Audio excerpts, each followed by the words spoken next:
8 লাখ টাকা মালয়েশিয়া আসার আগে একটু আমার ভাই ব্রাদারদের কথাটা একটু শুনেন। রিপন, তুমি কয় বছর হয়েছে মালয়েশিয়া আইছো? ভাই আমার ডিসেম্বরে 3 বছর শেষ হইব। 3 বছর শেষ হয়েছে। কয় লাখ টাকা দিয়ে আইছো? 4,20,000 টাকা দিয়ে আইছি।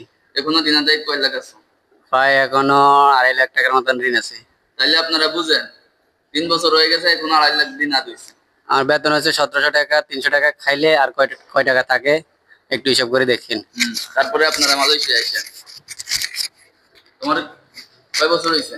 আমার 3 বছর 1 মাস হইল। 3 বছর 1 মাস হয়েছে। কয় টাকা দিয়েছো? আইছিলাম 4.5 লাখ টাকা দিয়া। এখনো দিনা দেয় কয় লাখ আছে? এখনো ঋণ নাই বলতে ঋণ শেষ গেছে, মাসের ঋণ শেষ হইল। 3 বছরে 3 বছর পরে ঋণ শেষ হয়েছে। ঋণ শেষ হইল। তাইলে আপনারা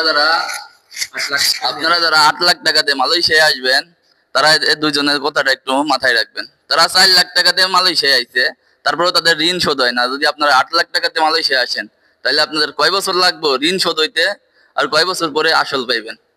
আপনারা হিসাব করে পরে মালয়েশিয়া আসেন।